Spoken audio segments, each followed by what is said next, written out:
Bismillahirrahmanirrahim. Rabbi sholli sadri wa yassir amri wahlul 'uqdatam min lisani yafqahu qawli.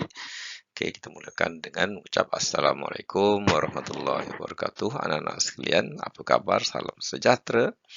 Hari ini kita sambung dengan belajar pelajaran sejarah ya daripada paper yang kita ambil daripada wilayah persekutuan, paper 2, jawapan tepat. Maka bila kita buat cepat, tepat jawapan ni kita dapat skor SPM. Ya, skor A dalam SPM. Mari kita buat soalan ni bersama-sama. Lagi banyak anda buat soalan, lagi banyak anda akan pelajari dan lagi banyak anda akan dapat manfaatnya. Okey. Soalan bahagian A 40 markah. Okey, jawab semua soalan.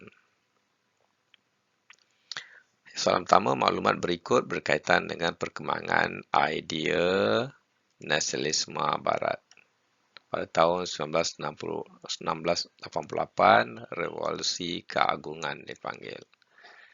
1976, 100 tahun, kemudian Revolusi Amerika.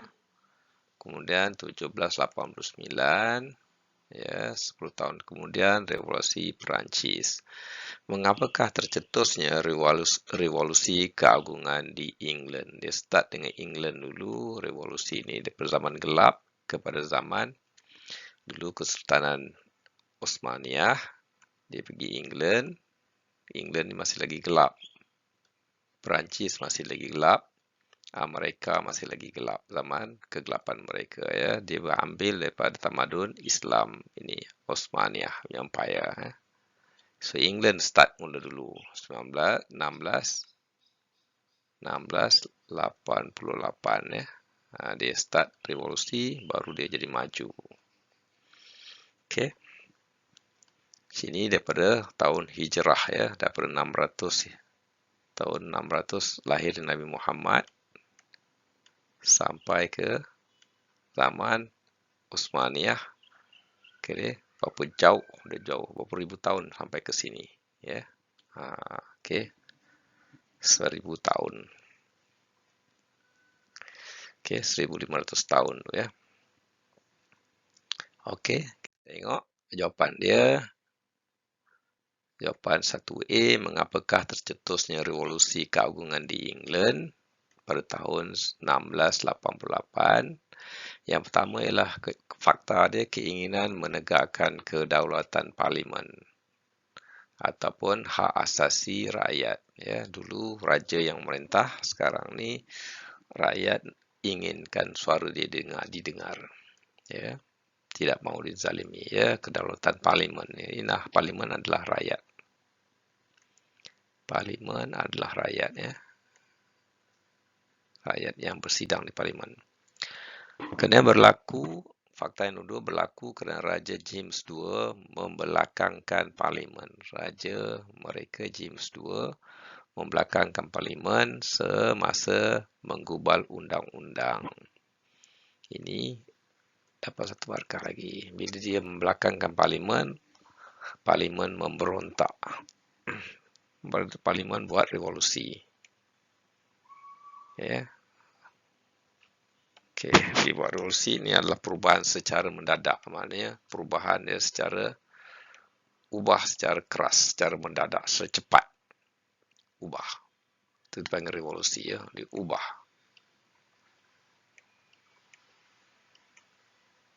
Ubah dia secara cepat, secara paksaan, secara kekerasan, secara apa namanya, janji dia nak ubah. Okay, fakta ketiga adalah ahli parlimen bangkit menentang raja berkuasa mutlak. Bila dibuat revolusi, maknanya dibangkit menentang, jadilah revolusi itu. Fakta yang keempat, mendapat sokongan Mary II, iaitu suami kepada Raja William of Orange. Okay, sokongan ni daripada sokongan daripada kalangan raja juga. Ya. Dia dapat sokongan daripada Mary ni. Fakta yang kelima, James II melarikan diri ke Perancis. Apabila berlaku revolusi, raja ni lari ke Perancis. Ya. Dia tak boleh tahan dengan tekanan rakyat dia. Tekanan ahli-ahli parlimen. Ya. Ahli parlimen adalah orang yang wakil kepada rakyat yang bijak-bijak. Ya, fakta yang keenam dikenali sebagai revolusi agung atau peralihan kuasa tanpa pertumpahan darah. Ya, sebab raja dilari, kerajaan diambil oleh rakyat, oleh parlimen. Ya. Okey. So anda jawab ini 3 markah. Anda jawab mana-mana fakta, 3 fakta ni anda dapat markah. 3 saja ya. Anda dapat markah ya.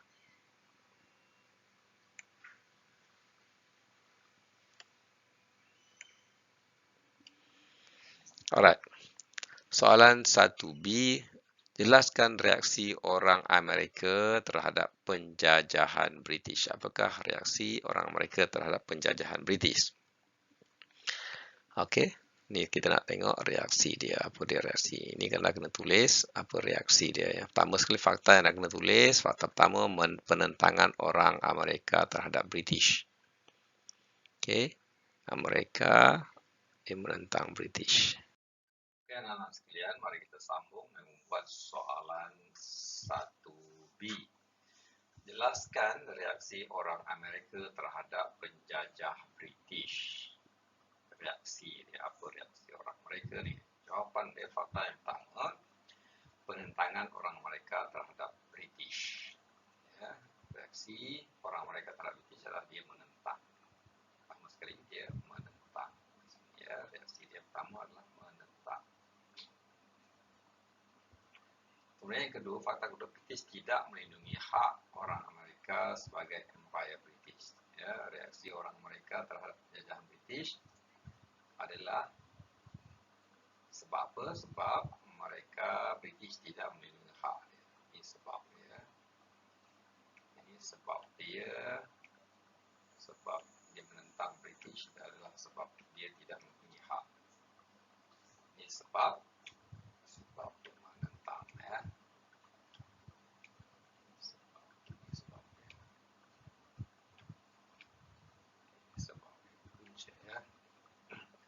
Apakah reaksi menentang atau untuk memungut cukai? Okey. Kenapa dia menentang? Kenapa dia menentang? Menentang akta pungut cukai ya. Orang British buat akta pungut cukai ni pungut pada orang mereka. Orang mereka tak setuju, dia kemudian dia tentang dapat satu markah lagi. Okey, menentang. Okey. Fakta yang keempat, akta pelayaran, akta gula, akta stamp, akta teks banyak, akta mengenai cukai-cukai ini adalah berkaitan dengan cukai. Akta undang-undang yang dia tak setuju. Orang mereka tak setuju dengan undang-undang. Kemudian melaungkan slogan tiada cukai tanpa perwakilan. Orang mereka dilaungkan slogan ini ya. Tiada cukai tanpa perwakilan. Kalau tak ada perwakilan, tidak ada perwakilan, tidak ada cukai. Nah, ada wakil orang mereka dekat British. Kemudian yang keenam, menubuhkan kongres di bawah George Washington. Dan reaksi mereka tubuhkan kongres. Kemudian reaksi orang Amerika apa lagi? Dia mengisytiharkan perang terhadap British. Isytiharkan perang terhadap British ya. Kalau runding-runding tak boleh bagus, tak boleh dapat kata sepakat, perang saja. Sebab negeri itu negeri dia, bukan negeri British ya. Jadi British kena keluar ya. Sama juga dengan Malaysia, negeri ini negeri Malaysia. British buat orang asing, British ni orang asing yang kita panggil dia tuan. Kita orang Malaysia rasa rendah diri. Jadi kalau ikut macam mereka, dia perang dengan British ni. Supaya esteem diri dia naik balik ya, kita sama saja ya, equal, tak ada rasa rendah diri, tak ada rasa siapa lebih besar ya, kita sama manusia, sama menuntut keadilan yang sama ya. Okey. So jangan rasa rendah diri, kita sama saja ya. Tengok macam mana Amerika, dia rasa diri dia tinggi sama dengan orang British ya, sama kuat ya. Kalau tak dengar cakap mereka, tak kembalikan tuntutan mereka perang saja. Kemudian Faktor yang ke-8 meluluskan pengistiharan kemerdekaan. Diistiharkan merdeka. Itu reaksi dia. Kemudian Revolusi Amerika berakhir pada tahun 1783. Itu reaksi dia. Ya. Dan British mengakui kemerdekaan Amerika, dapat juga 1 markah. Okey. Mana-mana 3 dapat 3 markah. So, ambil yang jelas saja. Yang jelas adalah penentangan. Reaksi dia penentangan Amerika terhadap British. Kemudian reaksi dia menentang Akta Hal Sultan. Reaksi dia juga menentang Akta Gula Pelayaran dan Akta Stem Akta T. Akta-akta ini tentang dapat markah 3 markah. Ini yang senang saja. Ya. Apa yang ingat semua. Kalau ingat semua lagi baguslah ya. Jadi pada soalan, jelaskan reaksi orang Amerika terhadap penjajahan British. Jadi kita dah cerita ya. Ya, ambil 3 fakta saja, iaitu fakta pertama, fakta ni akta, ambil saja akta ya, fakta ketiga ni, dah dapat 3 markah. Mana-mana 3 dapat 1 markah. Mana-mana 3 ya. Ambil saja 3, yang mana yang senang. Okey, 1C, mengapa kita perlu berhati-hati dengan pengaruh asing di negara kita? Hati-hati dengan pengaruh asing. British, China, komunis, itu semua kena hati-hati. Okey. Yang pertama ya, rakyat hilang hak dalam mentadbir negara. Bila kita ada kuasa asing ni menjajah, kita hilang hak. Sultan kita tak ada. Kita mentadbir negeri kita tak boleh. Ekonomi dikuasai oleh penjajah ekonomi. Okey. Hilang hak, 1, tanah kita dirampas. Kemudian ekonomi dikuasai oleh penjajah. Kemudian politik kita tidak stabil, dia buat sistem pecah dan perintah. Ya, dia pecah kita, bersuku-suku puak-puak, gaduh antara kita semua kita. Kemudian dia perintah kita. Dia hantar jadi punya musuh dalam selimut. Itu menyebabkan kita pecah. Ya, dia pecah ini melalui musuh dalam selimut. Ya, dia beli rasuah. Kemudian kita pun pecah. Kemudian lepas kita pecah, dia perintah kita. Sebab kita lemah. Sebab kita pecah ni, kita jadi lemah. Lemah, kita akan ditakluk. Kemudian kita taraf hidup kita jadi mundur. Kita tak boleh nak buat ciptaan kita sendiri. Semua cukai kita bayar pada dia. Duit yang kita kerja penat-penat tu kita bagi pada dia. Okey. Penat saja kita kerja. Okey. Ikan yang kita tangkap bagi kat dia. Beras, padi yang tanam itu bagi kat dia. Okey, itu dia. Kemudian rakyat menjadi pecah belah. Rakyat menjadi pecah belah. Dia pecah dan perintah tadi. Dia pecah.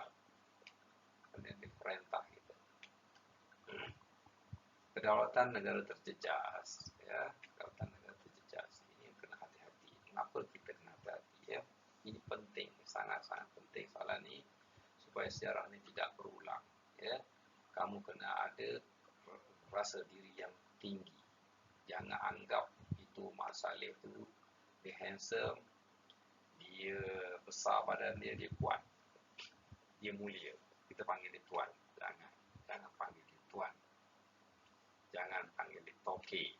Toke adalah yang menguasai ekonomi. Jangan panggil toke. Ya, tidak perlu hormat berlebih-lebihan.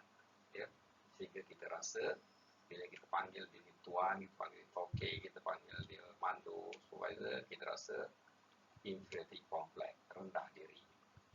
Bila kita rasa rendah diri, dia paling bagus sekali, dia lah takbir negara kita. Jadi tak boleh rasa rendah diri, tak boleh. Merendah diri boleh, jangan sombong, tak boleh sombong, tetapi jangan rasa diri itu hina. Ya, Allah sebut dalam Quran, kamu adalah umat terbaik, kamu menyupport kebaikan, kamu mencegah kepada kemungkaran. Kamu umat terbaik. Umat terbaik, ya. Kamu umat terbaik, jangan manusia, ya.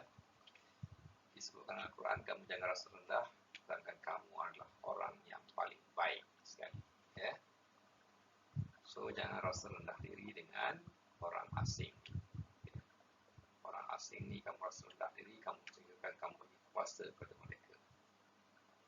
Bagi mentadbir, bagi dia ekonomi, bagi dia rasa, oh dia lah yang terbaik sekali, orang kita tak boleh buat. Kalau berniaga dia berjaya, kalau bertanam padi dia berjaya, kita rasa sampai kita rasa rendah diri, kita pun boleh berjaya. Ya.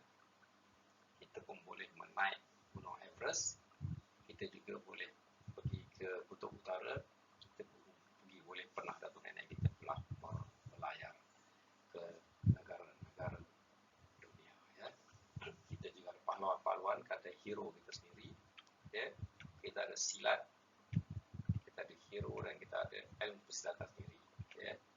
Kita boleh kalahkan kungfu, kita boleh kalahkan kala ripayat, kita boleh kalahkan senjata-senjata berat, meriam-meriam daripada orang-orang putih. Okay. Kita punya hero mana? Hero kita ada Mak Kilau, tengok filem Mak Kilau. Ada filem hero-hero kita, Han Tuah, ya, atau Pahaman, semua itu semua hero-hero yang sangat hebat. Ya. Kita ada wali-wali. Okay, yang bertunggang harimau, tunggang kuda, tunggang gajah, tunggang singa, hebat-hebat. Ya. So, jangan rasa rendah diri sehingga kamu terjajah. Jangan rasa rendah diri. Kamu adalah yang terhebat. Kamu boleh jadi best student. Ya, kamu boleh faham. Dengan syarat kamu fokus, ulang-ulang, fokus, ulang, sampai boleh, sampai berjaya. Tak dapat buat lagi esok, ya, jangan putus asa. Okey, soalan 2A. Nyatakan dua buah negara yang terlibat dengan penyebaran fahaman komunis pada era 1920-an di tanah air. Dua buah negara.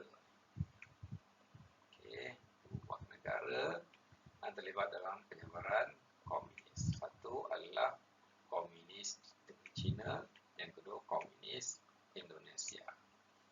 Komunis Indonesia ni yang bunuh raja-raja Melayu di Indonesia, di Sumatera, ya, di Aceh, di Indonesia, ya, mana-mana satu markah. Ya. So kena jawab dua negara, kita harus jawab dua negara ni. Ya. Okey, harus jawab dua negara, satu dan dua. Ya, komunis Indonesia dan komunis China. Ini jahat-jahat. Ya. Komunis China dibunuh orang-orang Melayu ke Malaysia, komunis Indonesia bunuh raja-raja Melayu. Ya, di bawah revolusi Indonesia, dia tubuhkan Parti Komunis Indonesia. Ini Parti Indonesia, Parti Komunis Malaya, di Indonesia Parti Komunis Indonesia. Ini semua orang-orang jahat. Okey, yang dia menuntut kata keadilan. Keadilan yang disalah tafsirkan, ya. Penyebaran fahaman adil ini sosialis yang disalah tafsirkan dia, ya.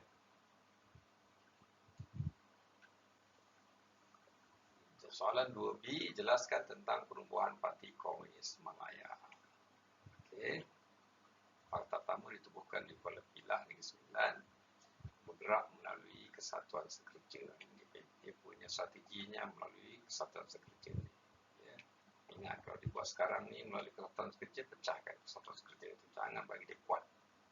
Kemudian penerbitan akhbar, kemudian melalui sekolah-sekolah Cina pun patutnya tidak boleh dibagi kelulusan, sebab ini berbahaya. Kalau kita belajar bersejarah, dia tubuhkan Parti Komunis Malaya melalui sekolah Cina ni. Fahaman daripada kecil kita tanamkan fahaman komunis.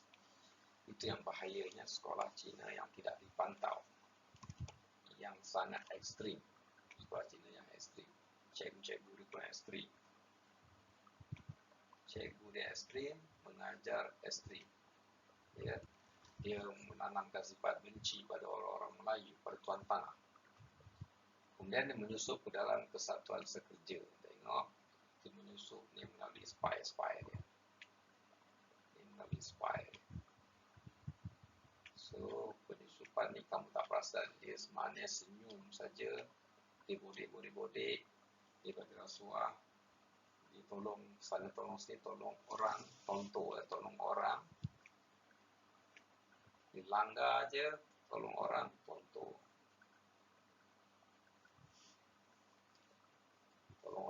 orang tu ya, tu ya.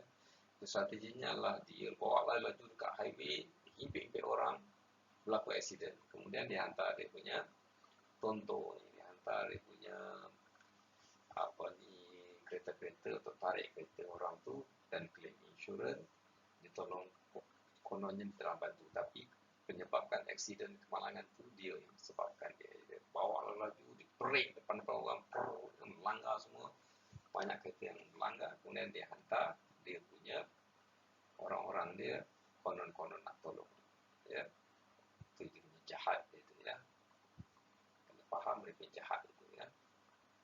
Dia menyebabkan kemalangan, lepas tu dia diambil upah, peras orang supaya orang bayar dia punya kerja servis dia yang dia sendiri yang buat jahat tu. Okey, yang partai keempat bekerja sama dengan British mengurangi Jepun ya. Itu dia cara dia ya. Dia boleh British bagi senjata kat dia untuk lawan Jepun kononnya.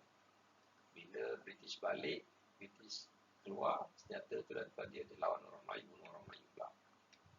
Ini parti komunis kerja. Kemudian membentuk MPAJ ataupun bintang 3. Dia kalau kuat je lebih daripada 3 orang, dia akan bentuk dia punya persatuan kungfu dia, persatuan apa benda semua tu untuk dia menjadi sombong ya, lawan tuan tanah. Kemudian menerima bantuan latihan senjata, kewangan, perkara logistik, perubatan daripada British ya. Dia pandai bodek British bagi dia latihan, senjata, wang juta-juta, British bagi tanah kat dia, logistik bagi, semua bagi kat dia untuk lawan Jepun kononnya, tetapi sebenarnya dia bunuh orang Melayu. Bila dia kuat saja, habis kita ya. Selepas itu menyerah kalah, bintang 3 melakukan kekerasan. Dikeras kepada siapa? Pada orang Melayu. Rogol orang, ambil tanah, bunuh orang, ini dia komunisme ya. Jahat, sejarahnya jangan dilupakan. Dia masuk melalui spy, dia masuk melalui sekolah-sekolah Cina, dia masuk melalui pergerakan-pergerakan persatuan sekerja ya. Jangan bagi berulang, jangan bagi dia buat lagi perkara yang sama. Pantau ya. Tengok dia punya kerja dia. Dia bergerak sekarang ni masuk ke mana-mana, bergerak melalui parti politik pula. Itu yang lagi susah nanti kesannya. Dia lagi pandai bermain politik. Okey, lidahnya sangat lembut tetapi bercabang-cabang. Okey, selepas dipemenang kalah, bintang 3 melakukan kekerasan tadi ya. Dia ni pantang lepas kuasa je, ada kuasa je habis semua orang kita. Orang Melayu, tuan tanah semua membunuh orang Melayu ya. Dan dibunuh juga orang Cina yang tak sepala dengan dia, orang India yang didaus berhad dengan Jepun ya. Pentingnya dia ramai membunuh merogol orang-orang Melayu ya. Dia tak bersyukur dia diberikan tanah dekat sini, tanah-tanah Melayu, dia tak bersyukur, dia lawan Toke. Kemudian MPAJ dibubarkan pada 1 Disember 1945. Kemudian PKM dibenarkan bergerak di tanah Melayu. Jadi PKM ni sepatutnya diharamkan terus ya. Tapi dia telah menubuhkan parti-parti politik di sini ya, dia masuk ke bandar menubuhkan parti-parti politik. PKM diberi peluang untuk mempengaruhi beberapa petugas tertentu dengan ideologi komunis ya. Ini beri peluang pada mereka saja memang habis ya. So kena kuat dengan iman, dengan Islam ya. Pahaman-pahaman yang lain semua pahaman yang tidak bertuhan. Pahaman itu adalah pahaman yang salah, tak ada panduan hidup ya. Kalau ada takwa, dia tak akan bunuh orang ya. Pahaman paman yang jahat, yang merasuki orang, bunuh orang adalah paman yang salah, ya. Sesat, ajaran itu sesat ekstrim. So jangan bagi benarkan dia masuk. Kedua sih, mengapa ideologi komunis perlu dihalang daripada berkembang di negara kita? Kenapa perlu dihalang? Oke, pertama sekali menghapuskan kuasa raja-raja. Sebab nak buat apa tu negara macam Indonesia, republik kan? Indonesia dibunuh segala raja Melayu dan keturunan-keturunannya sekali, sampai mereka tak berani nak mengaku saya ni tengku, saya ni raja, saya ni penegak ke, tak berani, saya pun tak berani. Hilang semua identiti raja-raja Melayu, orang-orang Melayu hitam, nak pakai tengkolok, nak pakai keris, tak berani. Okay. Melayu dalam rasa inferiority complex, ditekan lagi inferior, ya. Kemudian menubuhkan sebuah negara republik, ya. Bila raja tak ada, jadi negara pun menjadi republik, ya. Presiden. Kemudian bertentangan dengan kepercayaan orang Melayu yang beragama Islam. Mereka ni tak ada agama, ya. Okay. Jadi kita perlu halang dia. Ya, semua manusia dia tunduk pada Tuhan. Kalau dia tak ada Tuhan, tak ada kuasa Allah, dia akan buat sewenang-wenangnya membunuh orang tanpa peraturan hanya yang betul ditunjukkan oleh Allah. Ya, siapa boleh buktikan seorang itu merompak atau salah? Hanya Allah saja yang boleh buktikan, sebab ada seksaan di hari akhirat. Tidak ada kata merompak itu bagus untuk saya sebab saya dapat duit. Ya, bunuh orang bagus untuk saya dapat duit. Macam Jerman bunuh Jews, Yahudi 6 juta orang. Ya, tak ada siapa nak tahu dekat dunia dia terlepas sebab dia berkuasa. Satu juga pemahaman komunisme. Okay. Menggunakan kekerasan untuk mencapai matlamat, menggunakan kekerasan, ya. Tak ada ujung. Tidak mempercayai kewujudan Tuhan, sebab tu dia tak percaya Tuhan, digunakan kekerasan. Dia yang berkuasa dekat dunia. Mengganggu ketenteraman negara, ya. Bila guna kekerasan, ganggu ketenteraman negara. Mengugat kestabilan politik negara dan mengugat kemakmuran ekonomi. Negara tak aman, habis, ya. So jawab mana-mana 4 jawab, anda dapat markah. 1, 2, 3, 4 markah, 4 markah penuh, ya. Okey, soalan yang ketiga A adalah apakah faktor yang mencetuskan berlakunya peristiwa 13 Mei? Peristiwa apa? 13 Mei, peristiwa berdarah 13 Mei, ya, rusuhan kaum di Malaysia, perang saudara bincang berhuang macam tu, ya. 13 Mei 1969, ya. Kesan daripada ketidakseimbangan ekonomi dan sosial negara. Sebab tu daripada peristiwa 13 Mei ni, Tun Abdul Razak buat apa? Dia buat basmi kemiskinan dan dibuat apa dasar ekonomi baru tu ialah susun semula masyarakat, supaya seimbang, ya. Ini adalah dasar ekonomi baru. Tuan Abdul Razak buat dasar ekonomi baru, ya. Daripada peristiwa inilah tidak seimbangnya ekonomi, orang Melayu miskin, ya.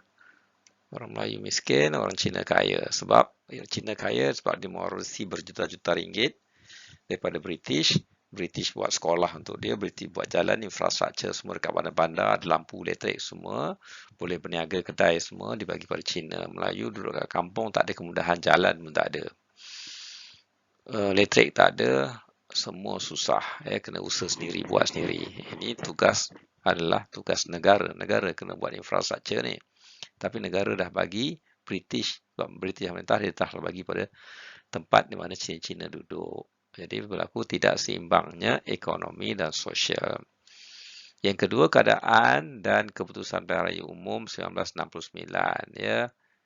DAP dah menang banyak, DAP telah menang banyak. Cina-Cina telah menang, kemudian dia besar kepala, dia buat demonstrasi jalanan, ya.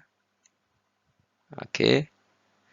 Dia buat demonstrasi jalanan, jadi orang Melayu sensitif. Kemudian dia bukan saja buat demonstrasi, dia menyentuh sensitiviti orang Melayu. Jadi orang Melayu pun marah ya. Dia kata orang Melayu bodoh, malas, orang Melayu tak guna, orang Melayu boleh balik kampung. Dia hina orang Melayu ya. Sedangkan Melayu adalah penduduk asal tuan punya tanah di sini. Dia pendatang. Dia yang mendatang ya. Ketegangan dalam pilihan raya, kempen pilihan raya pun tegang. Masa tu mengutuk, maki-memaki ya. Kemudian terdapat parti politik yang mengeksploitasikan isu-isu yang sensitif, isu raja, isu orang Melayu, isu perlembagaan ya. Yang semua tak ada etika ya. Kemudian perarakan kemenangan ini, demonstrasi ya, yang tidak terkawal dan perbuatan provokatif ya. Dia provok oleh orang-orang Melayu menyebabkan orang-orang Melayu marah, terutama di KL, di Kampung Baru ya. Kemudian Parti Komunis Malaysia mengambil kesempatan semasa pilihan raya mempengaruhi penduduk bermusuhan antara satu lain. Dia buat perintah pecahkan penduduk untuk dia perintah. Ini jahatnya orang-orang Parti Komunis. Ya. Jangan percaya sebab mereka ni adalah orang-orang yang jahat, hati busuk, hati untuk mengambil kesempatan di air yang keruh. Okey. So, dapat markah. Kena belajar sejarah ni supaya tidak berulang. Ya. Kena tahu siapa musuh dan siapa kawan. Ya. Tahu fakta yang sebenar. Ya. Kalau tak belajar bersejarah ni, nanti orang yang bermuka-muka nampak baik di depan saja ni, kita terpengaruh dengan dia punya baik, dengan muka dia yang handsome, tapi hati dia, hati yang jahat. Okey, 3B, soalan 3B. Apakah yang terkandung dalam perintah darurat tersebut? Ya? Bila berlaku 13 Mei, maka dibuat perintah darurat. Ya? Perlembagaan digantung manakala parlimen ditangguhkan. Bila darurat, parlimen ditangguh, perlembagaan digantung. Kemudian yang kedua, mewujudkan pusat perlindungan di beberapa tempat. So, orang-orang yang mana yang lemah-lemah diletakkan di tempat perlindungan supaya komunis, supaya orang-orang jahat tak boleh kacau dia. Kemudian pihak polis menguatkuasakan perintah berkurung. Ya. Perintah berkurung mungkin sampai pukul 6 petang saja boleh keluar, lepas tu malam tak boleh keluar, semua duduk rumah. Ke separuh hari ya. Orang ramai tidak dibenarkan keluar dan dikenaki tinggal di kediaman masing-masing. Tidak dibenarkan keluar. Ya. Kerja pun tak boleh. Kan susah darurat ni. Tapi demi ketenteraman awam, untuk kebaikan semua orang, terpaksa dibuat perintah darurat supaya orang tak boleh keluar bergaduh. Okey. Itu dia perintah darurat. Tidak dibenarkan keluar. Kemudian penubuhan jawatankuasa bertugas untuk menyusun semula perkhidmatan penerangan kerajaan. Okey, kena penerangan supaya semua orang faham, jangan bergaduh. Semua berita daripada pihak media ditapis. Tak ada lagi dah ya siapa yang buat berita palsu, semua dibuang ya. Sekarang zaman sekarang ni sosial media terlalu banyak sangat, yang ni payah nak ditapis ni. Berita palsu cepat tersebar, orang cepat percaya dan cepat bergaduh. Kerajaan pastikan bekalan makanan diperolehi, bekalan makanan ni. Ya. Terutama di pusat perlindungan. Ya, kalau orang tak makan, orang marah. Mangsa rusuhan dipindahkan ke pusat perlindungan di Stadium Merdeka. Ini mangsa rusuhan. Okey. Semangat saling membantu ketika ketegangan dalam kalangan masyarakat. Bila berlaku ketegangan, saling membantu. Kemudian tentera memberi perlindungan penduduk yang berlindung di beberapa kamp tentera.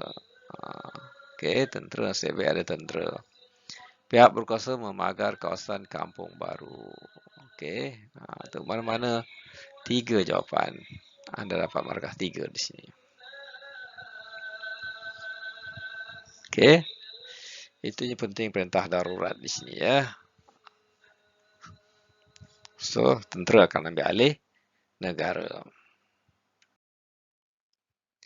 Okey, 3C, peristiwa 13 Mei memberi peringatan tentang kebenaran peribahasa kalah jadi abu, menang jadi arang. Ya. Kalah jadi abu kalau berlaku perusahaan kaum bangsa, kalah jadi abu, menang pun jadi arang. Kerana konflik itu merugikan semua kaum. Selain menjejaskan imej negara di persadaran antarabangsa, kata fellow utama Institut Kajian Etnik Universiti Kebangsaan Malaysia, Prof. Teo Kok Siong, ulas pernyataan tersebut. Ya.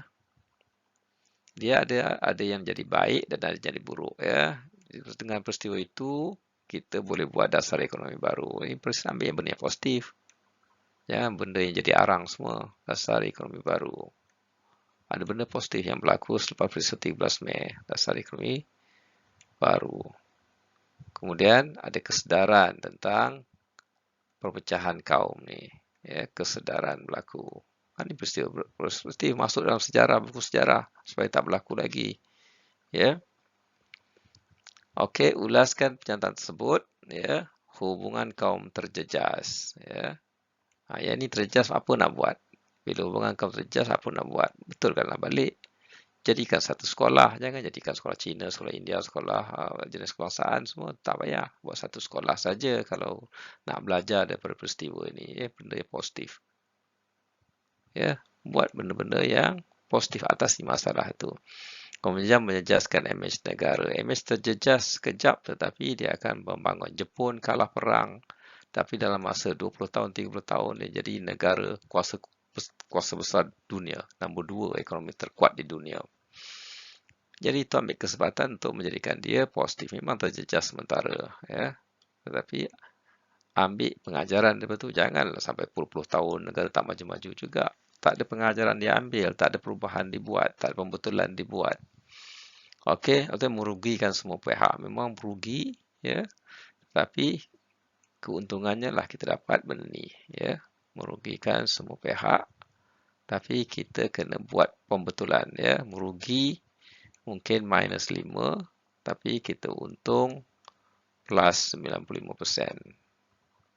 Kalau kita buat pembetulan. Ya. Ini kena buat pembetulan. Dengan cara dasar ekonomi baru dan buat satu sekolah. Satukan semua balik. Okey, ekonomi negara terjejas untuk masa time itu saja. Ya. Negara akan menjadi huru-hara masa itu saja. Ya. Taraf hidup rakyat merosot masa itu saja. Imej negara dipandang rendah pada masa itu saja. Negara akan dijajah semula kemungkinan. Ya. Yang ni kemungkinan negara akan dijajah semula ni. Ya. Tapi kamu sebagai pentadbir kerajaan, kamu pandai-pandailah. Betulkan balik benda ni. Ya. Betulkan balik penting. Buat salah sekali, betulkan 3 kali. Ya, berlaku 13 Mei punya peristiwa, kita tambah baik buat 3 polisi yang baik. 3 pembetulan. Ya.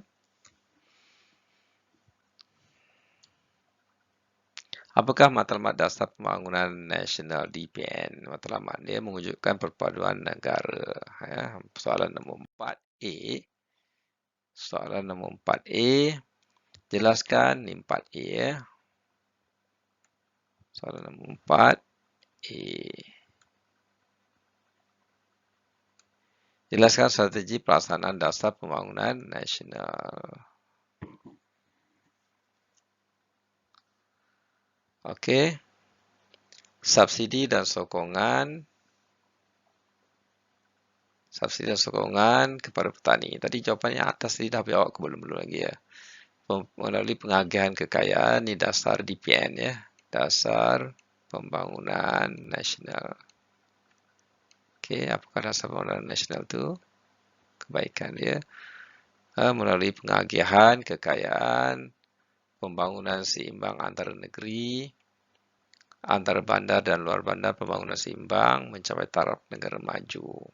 Okey, ini dasar pembangunan nasional untuk menjadi negara maju menjelang 2020 sebenarnya. Okey, 2020.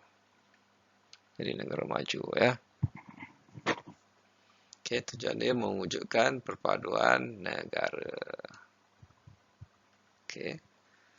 So, kita jawab mana-mana dua, betul. Yang anda jawab perpaduan, satu, dan menjawab mencapai taraf negara maju, dua, betul dah, dapat 2 markah. Okey, soalan 4B. 4B ni ya. 4B tadi ni 4A.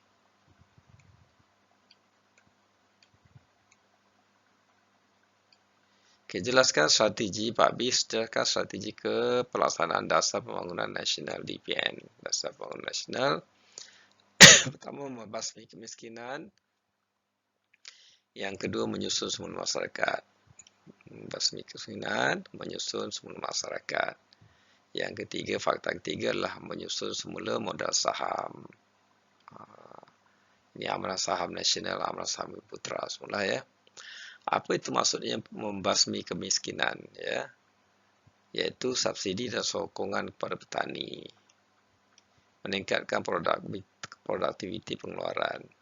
Beliau diberi latihan di agensi kerajaan, kemudian pusat giat mara ditubuhkan, institut latihan peladang ditubuhkan untuk mendapatkan kerja berpendapatan tinggi, kerja sikit tetapi pendapatan tinggi ya, kerja 8 jam. Pendapatan dia macam 12 jam. Penyusunan semula masyarakat, fakta yang kedua. Huraian yang pertama adalah pembentukan masyarakat perdagangan dan perindustrian Bumiputera. Meningkatkan tenaga kerja, penyertaan Bumiputera dalam pengurusan moden, pembuatan dan perkhidmatan, kontrak, kota, lesen kepada peniaga Bumiputera. Ini kerajaan bantu dengan memberikan kontrak kepada peniaga-peniaga Bumiputera, usahawan Bumiputera. Penyertaan Bumiputera dalam IKS, ya, industri kecil sederhana. Usaha sama Bumiputera dengan bukan Bumiputera, ya, boleh bersama dengan China, dengan India, dengan Mak Saleh, dengan Jepun, dengan Korea, ya. Tapi dengan menggunakan modal kerjasama tu ya 51 Bumiputera 51%. Okey, Bumiputera campur dengan 49%, ni bolehlah dengan syarikat lain. Saya tu kerja kena bagi jadi ya. 49% mungkin syarikat daripada China, daripada Jepun dan daripada orang-orang lain ya. Tapi share 51% ni kena milik Bumiputera. Penggunaan teknologi moden, kemudahan modal, pasaran-pasaran antarabangsa ni semua ditolong oleh kerajaan ya, dia kena dipasarkan. Tanam kelapa sawit dipasarkan kepada mereka antarabangsa ya. Okey, kemudian fakta yang ketiga adalah penyusunan semula modal saham. Okey. Penyusunan semula modal saham ni kita huraikan macam mana. Huraian pertama, penyusunan semula modal saham dalam sektor korporat ya. Saham kaum Bumiputera dapat dipertingkatkan ya, melalui ASN, ASB mencapai sekurang-kurang 30% dalam pemilikan, tapi sampai sekarang tak capai lagi. Yang ini tak tercapai ya. Pemilikan, penguasaan dan pengurusan sektor awam, sektor moden ya. Mengadakan program penswastaan ya, memperuntukkan sejumlah saham untuk projek yang diswastakan kepada Bumiputera. Saham bagi mereka ya. Penswastaan syarikat perniagaan milik agensi amanah yang dihaskan untuk Bumiputera. Majlis Amanah Rakyat, Perbadanan Nasional Berhad, Pernas, Perbadanan Kemajuan Ekonomi Negeri ditubuhkan untuk bantu Bumiputera ya. Kaum Bumiputera diberikan peluang untuk menyertai projek penswastaan, swastakan jalan raya, tol semualah ya. Kemudian fakta yang keempat, pembangunan wilayah, dia punya huraian dia meneruskan rancangan pembangunan wilayah ya. Okey, kaum Bumiputera pembangunan wilayah tadi, fakta yang keempat. Okey. Ambil saja meneruskan rancangan pembangunan wilayah, meningkatkan integrasi ekonomi yang saling melengkapi antara negeri, memperbaiki ketidakseimbangan pembangunan wilayah, memudahkan pencapaian kesamarataan pendapatan antara kaum, Malaysia Agricultural Research and Development tubuhkan MARDI, konsep pertanian pintar digunakan untuk meningkatkan hasil, pertanian pintar, ya. Ini dapat satu markah. Okey, MARDI kena tolong Bumi Putera buat tanam sayur, tanam padi semua, buat research. Ya. Supaya dia boleh berfungsi. Tapi kalau sampai sekarang padi makin merosot, MARDI gagal lah. Hasil padi makin merosot, hasil sayur makin tak banyak, merosot. Ya. Itu MARDI gagal dalam research dia, ya, kena dirombak semula, susun semula balik, tukar balik dia punya orang-orang yang tak cekap dalam tu. Penyebaran industri terpilih digalakkan. Okey, mendorong sektor swasta menempatkan semula kilang tempatan di negeri yang kurang maju. Swasta ni kita push dia. Dengan kemudahan fizikal, pendidikan, kesihatan dan perumahan. Okey, bagi dia kemudahan-kemudahan, ya. Kawasan-kawasan ini akan menjadi pusat pertumbuhan baru ekonomi yang dapat menyumbang pada pembangunan wilayah. Jawab mana-mana 4 fakta, ya, dengan sedikit huraian dapat markah penuh 4, ya. 4C, bagaimana dasar pembangunan nasional dapat membawa kemakmuran kepada pembangunan negara, ya. Pertama sekali, fakta dia adalah memperbaiki ketidakseimbangan sosioekonomi. Kemudian menumpukan pembangunan luar bandar, memberi tumpuan kepada sektor perindustrian, sektor perkilangan dan pertanian, menyediakan peluang pekerjaan. Okey, mana-mana jawapan ini ada dapat markah. Ya. Dia membawa kepada kemakmuran, ya. Menyediakan peluang pekerjaan, ya. Tumpukan pada pembangunan luar bandar tertinggal, ya. Sebab sama British ditumpukan pada bandar saja, di mana bandar tu semua orang Cina duduk, orang Melayu duduk di luar bandar, tempat tu tak maju, dia tidak majukan. Hasil cukai tidak dibagi kepada luar bandar. Okey. Meningkatkan pendapatan rakyat, melahirkan usahawan Bumi Putera, meningkatkan golongan yang menceburi sektor perniagaan, memberi bantuan dalam bentuk subsidi. Ya, ini cara dia jawab, ya, mana-mana jawapan yang munasabah. 4 markah. Ambil 4 saja, ya. Peluang pekerjaan ni penting lah, ya.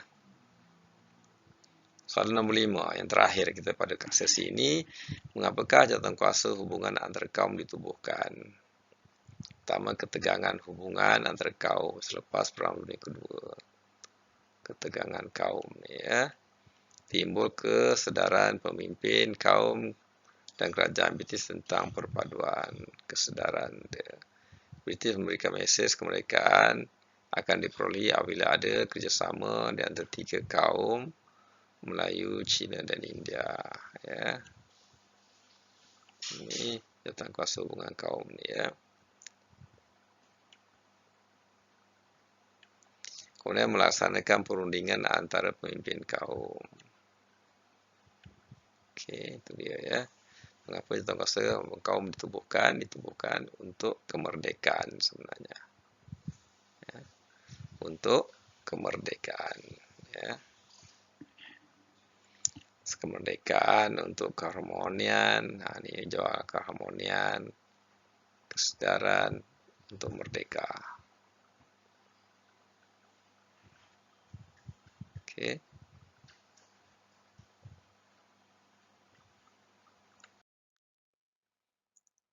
Okey. Kemudian fakta yang kelima adalah mewujudkan kestabilan politik. kemudian ke arah mencapai status kerajaan sendiri. Ya. Yang ke-7, mengkaji hubungan kaum secara mendalam. Hubungan kaum secara mendalam. Yang ke-8, membetulkan keadaan politik, ekonomi dan sosial. Ya. Sepatutnya kalau kita nak merdeka, orang Cina dengan India ni dihantar balik oleh British, tanggungjawab dia. Dia yang ambil bawa orang Cina dan India daripada tanah besarnya ke Malaysia. Jadi dia bertanggungjawab untuk pulangkan balik, hantar balik ke kampung halamannya. Tetapi British dia tak nak buat macam tu sebab kos dia tinggi. Ya, dia tak mau pulangkan kepada tanah besar China dan tanah besar India. Itu sebenarnya tanggungjawab dia. Orang Cina hantar ke China, orang India hantar ke India. Sepatutnya, ya. Tapi British dia tak mau buat itu, ya.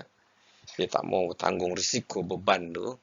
Tapi masa dia cari pekerja dulu, dia ambil. Sepatutnya sekarang macam konsep sekarang, siapa yang ambil pekerja asing daripada India, dia kena hantar balik ke India. Mana ambil ke China, dia hantar balik ke India. Dia ada kerja dia macam 2 tahun, kontrak 2 tahun. Lepas 2 tahun pulang balik. Tapi British tak buat. Okay, British dia taruh beban tu kepada negara ini, ya. Pandai-pandailah kau nak selesaikan masalah tu. Kalau bergaduh, pandai-pandai nak runding. Wujud pembahagian yang adil untuk semua komuniti, mewujudkan keadaan harmoni, muhibah dalam kalangan penduduk negara.